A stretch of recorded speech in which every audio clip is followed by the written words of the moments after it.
All right. Welcome to Inside the Human School, where we each share a little bit about something that we are interested in and curious about this week relating to the compass points and some information about how we function in the human school. So we're going to talk a little bit this week about a question in terms of our compass points. So what do you feel like is a strength within your compass points or mind shifts? And then what do you feel like is an area of growth for you? So I would say an area of strength is related to an area that I've always been curious about, and that is about the future. So this idea of, we look to the past, we embrace the present, but we also embrace the future as well. And I think that's a strength too. And I always like to think in the back of my mind, like, what are things going to be like 10 years from now? In fact, I think I texted you guys that question a couple of days ago and you still haven't replied, but that's okay. It's a heavy question. So I think that's a strength. I think a challenge for me, or an area I would like to develop more, is the idea of storytelling. I think there's an art to it, and I don't feel like I have figured that out yet. So I would like to become a better storyteller. What about you, Chad? So I would say that I would agree with Randy that I feel like my area for growth is really around storytelling for a variety of reasons. I think I'm going to take a little twist in this conversation. I love being an objector in that I think it's so important to ask questions and be curious about why we do what we do. I've oftentimes said that I think the greatest sin of any organization is an unwillingness to question why they do what they do. You don't have to make change, but to not even be willing to confront it, to me is problematic. And I think that also then connects to our curator compass point, which is, learning from what happened. And so I think those two things for me are incredibly interrelated. I love design work, so being an inventor is also something that I love to do. But I will admit that one of our mind shifts is about designing with others, and I have a tendency to want to design alone. So again, I think that in these mind shifts, there's this contextuality about who we are. And again, like, this is a perfect example where I've loved designing with other people, but there are places where I'm just like, leave me alone, let me do my own thing, which inherently doesn't make it a better product. We know it's always better when you do it with others. So how about you, Rach? I think mine's like the opposite of you guys. So I feel comfortable in storytelling, and I feel comfortable in creating space for other people. Like it's an incredibly important part of my relationships with other people is the storytelling and the interaction, and wanting to make sure that people feel comfortable being genuine and open, and being who they are. Whereas I don't feel like the inventor piece and the design piece is a strength of mine. I feel confident in understanding big pictures, but in getting from A to B, I tend to need, so opposite from you, I tend to need the conversation and the collaboration, and I feel far more comfortable when I can talk it out with people and collaboratively plan. And then I'm sure I do get to a point where I just want to move forward and create something, but it usually takes me some time with other people to get there. And it's a place that I definitely feel like I want to do better in the design work and the creation piece of that work. We've talked a lot, and as we've iterated and grown, sorry, I don't remember to talk into the microphone. We've talked a lot about how the work is iterative, that our learning is going to continue to inform our thinking, but also that the mind shifts are continuums, that they're not a place you arrive at. So I'm wondering if in this conversation, like, if we could play with that idea a little bit and talk about how, either the interconnectivity of them, that they don't exist in isolation. They're not a do step one, then go to step two, then go to step three. Yeah. Like, they exist as a way to navigate our world. But then at the same time, the idea that the mind shifts themselves are a continuum. So I don't know if either of you have a thought or response to that.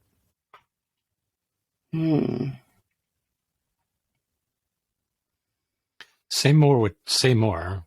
Yeah. So I when I think about the compass, and I think there are people who want to see it probably linearly, like first you become an objector and then you become a designer or an inventor. And then, right. And so I do think very intentionally being an objector is where it starts, because I think if you're going to design from a place of empathy and understanding, and you're going to start with a curiosity towards solving a challenge, right? So I think there are places where it is, I mean, even again, you're telling a story, but people can tell stories about things that they weren't objecting to or that they weren't leading from. And so it's not that any one of these things are more important, it's that they're interconnected. The other thing I think a lot about is like when we think about navigating from, passively compliant to actively curious as a mind shift, that there are time and places and contexts in which sometimes we have to be passively compliant and other times we can be. It's not that we live in these spaces all the time. And so I think that the nuanced conversation I would like those who are thinking about the things that we're thinking about is none of these are places you are all the time. They are continuums and tools that you use to navigate design and thinking about how to be more human centered. So I guess that's my thinking, and I would love to hear what you guys think. I think that you kind of talked about one of them when you talked about designing alone.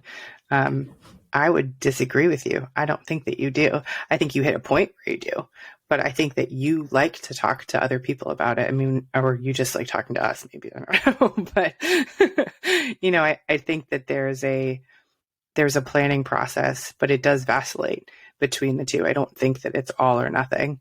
So I think that you gave a great example, maybe unintentionally already, of that.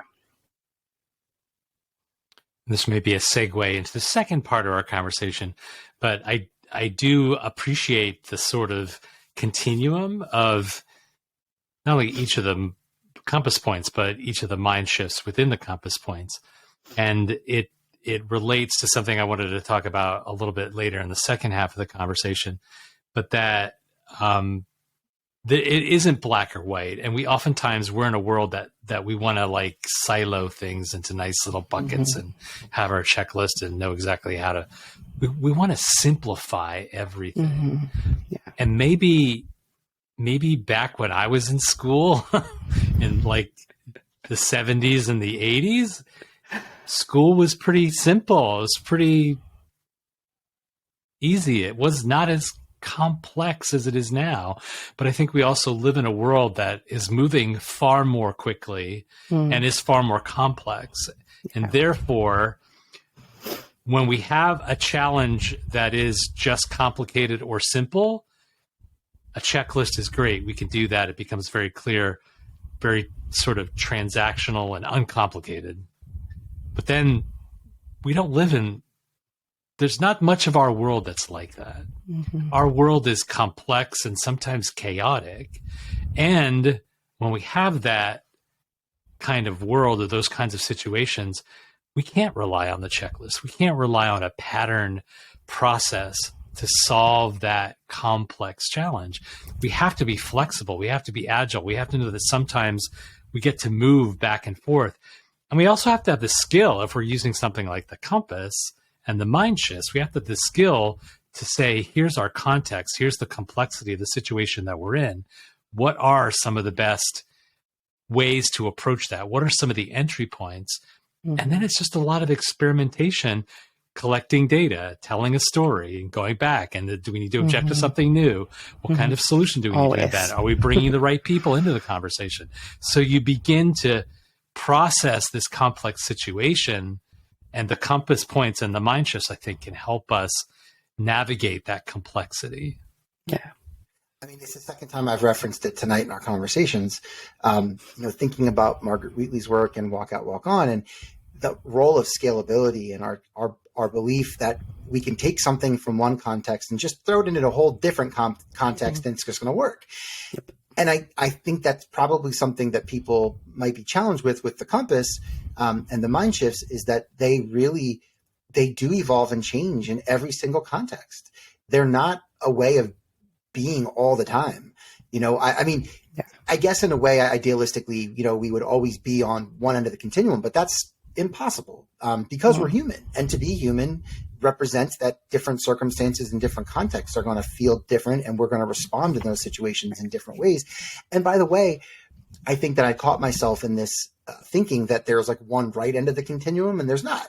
As we talked about, there's times where being compliant is the right decision for the sake of the organization or our own personal needs. So as I reflect on what you shared, Randy, it's this idea that complexity can't be met with simplicity or easy. I hear when people say there's one way, this is the way, or here's an easy way. The obstacle is the way, right? Confronting the challenge. Right. There you go. Stoic. Yeah. All right. Well, just like Randy said, let's lead into the next part. So what are some elements of the compass point that you're seeing around you or that you're curious about this week? So go ahead, Randy. I've been digging into the impact networks book, and it kind of goes back to what I was sharing earlier. This idea around leadership too, that as leaders, it's really important that we analyze the challenge that we're dealing with. Is it a simple or even a complicated challenge that has a defined solution? It's a problem that somebody else has dealt with before. I can follow these 5 steps and pretty much resolve the issue. Or is it complex and chaotic? And, the idea of the whole idea of impact networks, I think, relates to this idea of leadership that we talk about, that leadership can be anywhere. And the reason why we sort of embrace that mind shift is that we live in complex times. This idea of transforming the way that we learn is a complex challenge. It's not going to be scaled up. There's no one way to do it. It has to be something where everybody takes some ownership of it too. And it just really, the thing that I've been reinforcing with myself as I'm reading this is, from a leadership perspective, it's really important that we understand the challenge that we're dealing with and that we use the appropriate ways of leading to come to solutions for those different challenges.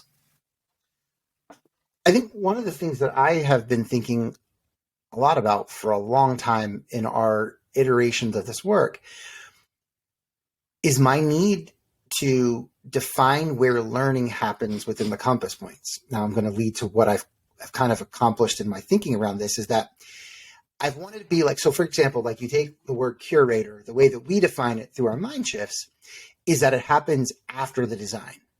And I've always been like, well, where's the learning prior to the design? And I think a thing that I've realized in my thinking around the compass points is that learning is implied and integrated in every single one of the compass points. And I don't know why it took me so long to come to this realization, because I think I want to be driven by this really explicit, you question things and then you learn, and then you design things and you learn. I want it to be, and I guess for me, even in having some, I guess, expertise, for lack of a better word, in this thinking, it just took me a long time, but I kind of had this learning should be happening at every point. So when we're curious and we're choosing to lead, that doesn't mean leading without learning isn't leading. Designing without learning isn't leading. Asking, seeking to understand is a form of learning, and storytelling is a form of learning. And I guess for whatever reason, it kind of hit me this week that I kept looking for something that's just right there. Interesting. Yeah. Appreciate you sharing that. Yeah. I was talking to somebody about college and career readiness. And sorry if I gagged a little. And what that looks like in secondary programs. And, they're so passionate about it and they're really excited about it, which I love. And they're talking about bringing people in and talking to students and what does this look like in the industry and And I'm thinking about our ignoring what happened to learning from what happened, mind shift, learning from what happened. And it's still a past tense focus, right? Even if the person who comes in is working in that industry now and they're telling students about that industry now. For students, when they get there, that's not it anymore. It's still not the future. So even when we're talking about 21st century skills, even when we're talking about preparing students for the future, we're still using the present or we're still using the past in order to help them understand what that is. Talking about, oh, well, my experience in the business world this number of years ago, or my experience in the classroom this number of years ago, but it's not like that anymore. So I think that there is a misplaced use of evidence, maybe stories, numbers, the wrong ones. We're still trying to use things that we have now or that we had before that aren't there, that aren't going to be there when kids are done. So how do we change that focus when we talk about being college and career ready is a different thing entirely, but that this idea of preparation, right? I also even argue with that, like it's like a destination. It's not. It's learning is the whole thing, the whole time. But I keep thinking about that what we're using is present and past. And what you've both been articulating here is the whole core of what we're doing. And that is, you've got to shift the way that we think. We got to shift the mental models that we're using, because it's so easy for us to fall back into those ways that we've just become unconsciously bathed in. And we have to sort of shake ourselves of those things. And I think like the Mindshift cards, the conversations that we have, those are ways in which we are modeling, sort of shaking out those old ways of thinking and bringing in new ways to actually accelerate this idea of making schools more human, where people are seen, heard, and valued. Amen. All right. Well, even better than amen. Bring it home, Rachel. Let's go. Oh, yeah. Okay. So thank you for joining us for this week's Inside the Human School, where we are working to place humanity at the center of all design. If you want to learn more, please visit our Facebook page to join the conversation, or visit our website, Conversations page, where you can find more of our resources. And we look forward to hearing more about how you're placing humanity at the center of all design. Thanks for joining us. Bye-bye. Bye, guys.